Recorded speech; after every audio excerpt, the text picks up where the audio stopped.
पितृपक्ष में गीता के इस अध्याय को सुनने मात्र से पितृदेवों को वैकुंठ जाने का रास्ता मिल जाता है, उनको मोक्ष मिल जाती है। इस प्रकार भगवान के वचन सुनकर अर्जुन कहते हैं, भगवान, मेरे पर अनुग्रह करने के लिए परम गोपनीय आध्यात्म विषयक वचन अर्थात उपदेश आपके द्वारा जो कहा गया, इससे मेरा यह अज्ञान नष्ट हो गया है।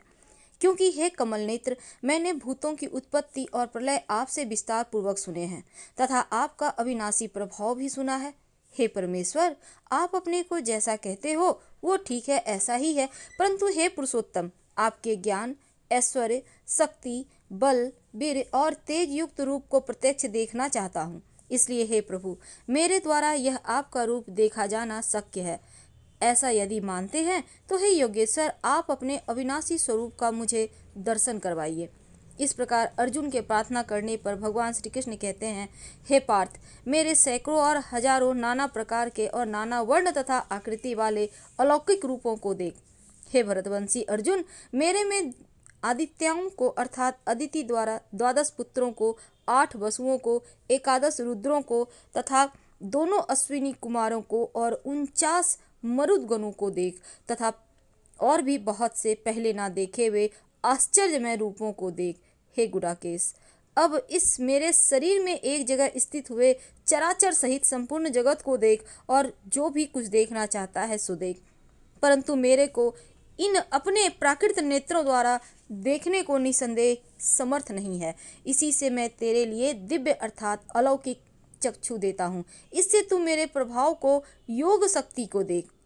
संजय कहते हैं, राजन, महायोगेश्वर और सब पापों के नाश करने वाले भगवान ने इस प्रकार कहकर इसके उपरांत अर्जुन के लिए परम ऐश्वर्य युक्त दिव्य स्वरूप दिखाया।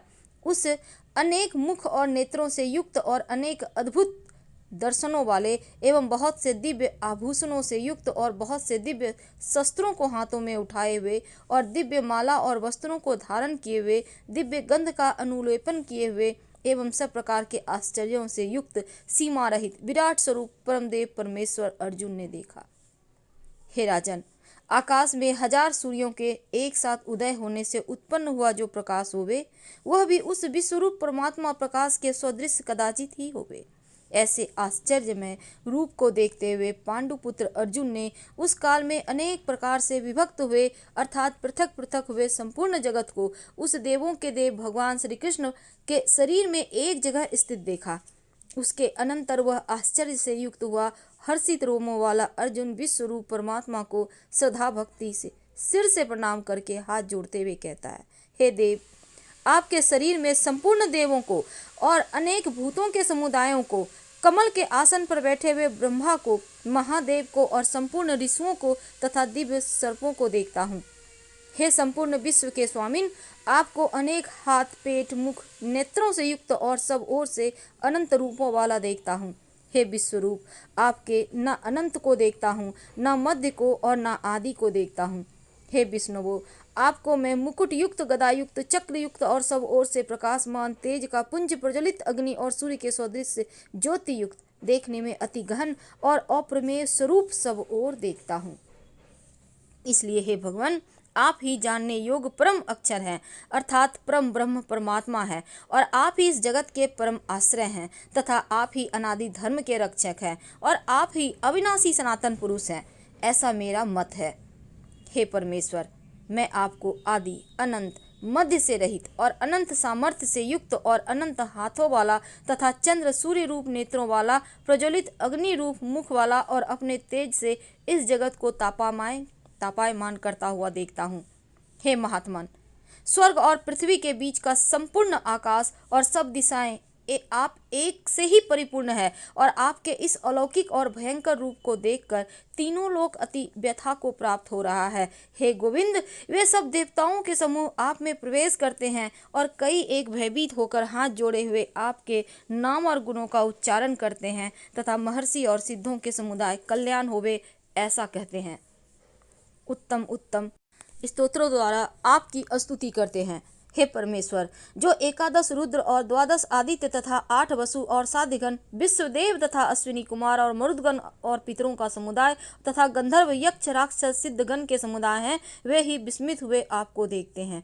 हे महाबाहो, आपके बहुत मुख और नेत्रों वाले तथा बहुत हाथ जंघा पैरों वाले और बहुत उदर वाले तथा बहुत सी विकराल दाढ़ों वाले महान रूप को देखकर सब लोग व्याकुल हो रहे हैं तथा मैं भी व्याकुल हो रहा हूँ, क्योंकि हे विष्णुवो, आकाश के साथ स्पर्श किए हुए देदीप्यमान अनेक रूपों से युक्त और फैलाए हुए मुख और प्रकाशमान विशाल नेत्रों से युक्त आपको देखकर भयभीत अंतःकरण वाला मैं धीरज और शांति को नहीं प्राप्त होता हूँ। हे भगवान, आपके विकराल दाढ़ों वाले और प्रलय काल की अग्नि के समान प्रज्वलित मुखों को देखकर दिशाओं को नहीं जानता हूँ और सुख को भी नहीं प्राप्त होता हूँ। इसलिए हे देवेश, हे जगन निवास, आप प्रसन्न होवें। मैं देखता हूँ कि वे सब ही धृतराष्ट्र के पुत्र राजाओं के समुदाय सहित आप में प्रवेश करते हैं। आप भीष्म, पितामह, द्रोणाचार्य और कर्ण हमारे पक्ष के सभी प्रधान योद्धाओं के सहित सबके सब वेग युक्त होते हुए आपके विकराल दाढ़ों वाले भयानक मुखों में प्रवेश करते हैं और कई एक चूर्ण हुए सिरों सहित आपके दांतों के बीच में लगे हुए दिखते हैं। हे विश्वमूर्ते, जैसे नदियों के बहुत से जल के प्रवाह समुद्र ही सम्मुख दौड़ते हैं अर्थात समुद्र में प्रवेश करते हैं, वैसे ही वे सूरवीर मनुष्यों के समुदाय भी आप प्रज्वलित हुए मुखों में प्रवेश करते हैं तथा जैसे पतंग मोह के बस होकर नष्ट होने के लिए प्रज्वलित अग्नि में अति वेग से युक्त हुए प्रवेश करते हैं, वैसे ही सब लोग आपके अपने नाश के लिए आपके मुख में प्रवेश कर रहे हैं अति वेग से, और आप उन संपूर्ण लोगों को प्रज्वलित मुखों द्वारा ग्रसन करते हुए सब ओर से चाट रहे हैं। हे विष्णुवो, आपका उग्र प्रकाश संपूर्ण जगत को तेज के द्वारा परिपूर्ण करके तापायमान करता है। हे भगवान, कृपा करके मेरे प्रति कहिए कि आप उग्र स्वरूप वाले कौन हैं। हे देवों में श्रेष्ठ, आपको नमस्कार होवे। आप प्रसन्न होइए। आदि स्वरूप आपको मैं तत्व से जानना चाहता हूँ, क्योंकि आपकी प्रवृत्ति को मैं नहीं जानता। इस प्रकार अर्जुन के पूछने पर भगवान श्री कृष्ण कहते हैं, अर्जुन, मैं लोकों का नाश करने वाला बढ़ा हुआ महाकाल हूँ। इस समय इस लोकों को नष्ट करने के लिए प्रवृत्त हुआ हूँ। इसलिए जो प्रतिपक्षियों की सेना में स्थित हुए योद्धा लोग हैं, वे सब तेरे बिना भी नहीं रहेंगे, अर्थात तेरे युद्ध ना करने से भी इन सब का नाश हो जाएगा। इसलिए तू खड़ा हो और यश को प्राप्त कर और शत्रुओं को जीत कर धन धान्य से संपन्न राज्य को भोग। और यह सब सूरवीर पहले से ही मेरे द्वारा मारे हुए हैं। इसलिए हे सब्यसाची, तू तो केवल निमित्त मात्र ही हो जा तथा इन द्रोणाचार्य, भीष्म पितामह और जयद्रथ, कर्ण तथा सभी बहुत से मेरे द्वारा मारे हुए सूरवीर योद्धाओं को तू मार। भय मत कर, निसंदेह तू युद्ध में बैरियों को जीतेगा, इसलिए युद्ध कर।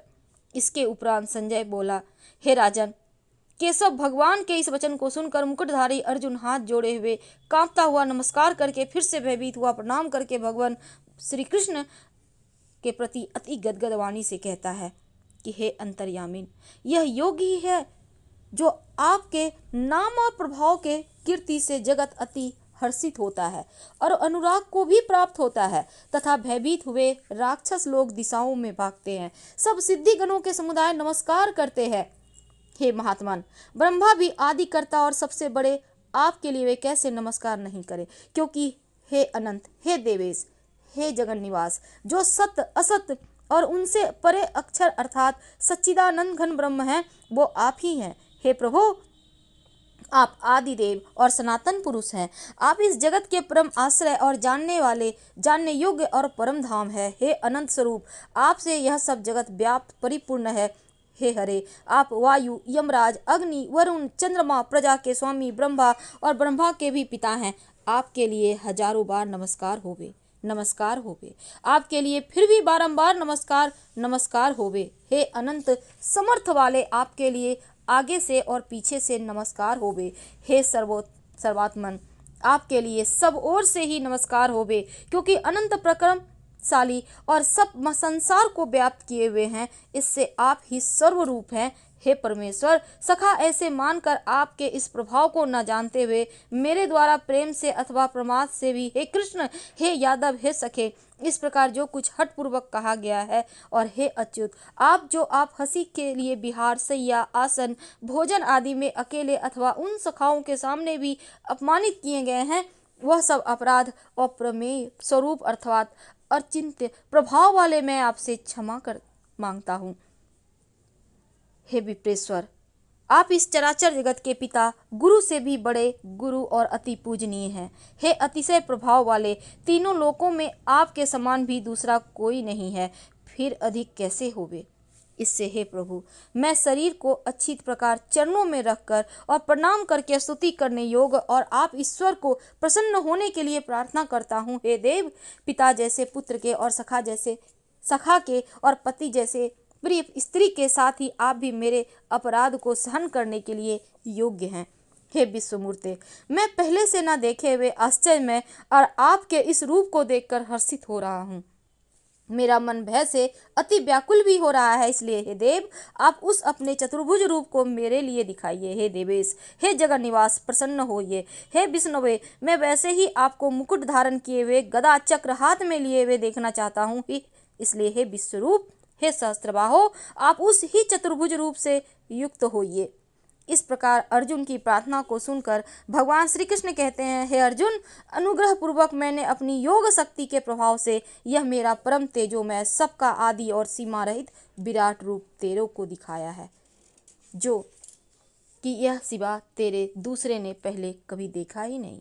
हे अर्जुन, मनुष्य लोक में इस प्रकार विश्व रूप वाला मैं न वेद और यज्ञों के अध्ययन से तथा न दान से, न क्रियाओं से और न उग्र तपों से और ही तेरे सिवा दूसरों से देखा जाने को शक्य हूँ।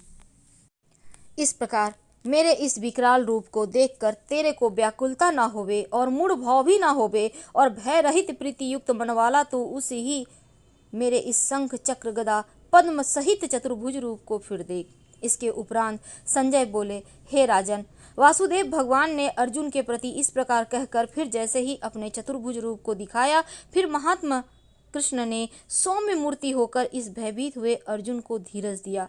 इसके उपरांत अर्जुन कहते हैं, हे जनार्दन, आपके इस अति शांत मनुष्य रूप को देखकर अब मैं शांत चित्त हुआ और आप अपने स्वभाव को प्राप्त हो गया हूँ। इस प्रकार अर्जुन के वचन को सुनकर भगवान श्री कृष्ण कहते हैं, अर्जुन, मेरा यह चतुर्भुज रूप देखने को अति दुर्लभ है, यह जिसको तुमने देखा है, क्योंकि देवता भी सदा इस रूप को दर्शन करने की इच्छा वाले हैं।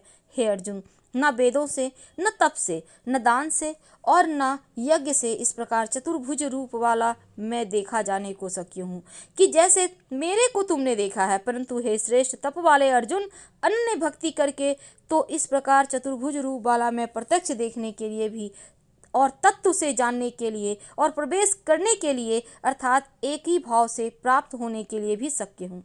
हे अर्जुन, जो पुरुष केवल मेरे लिए ही सब कुछ मेरा समझता हुआ यज्ञ, दान, तप आदि संपूर्ण कर्तव्य कर्मों को करने वाला है और मेरे परायण है, अर्थात मेरे को परम आश्रय और परम गति मानकर मेरी प्राप्ति के लिए तत्पर है तथा मेरा भक्त है, अर्थात मेरे नाम, गुण, प्रभाव और रहस्य के श्रवण, कीर्तन, मनन, अध्ययन, ध्यान, पठन पाठन प्रेम सहित निष्काम भाव से निरंतर अभ्यास करने वाला है और आसक्ति रहित है, अर्थात स्त्री, पुत्र, धनादि संपूर्ण सांसारिक पदार्थों में स्नेह रहित है और संपूर्ण भूत प्राणियों में बैर भाव से रहित है।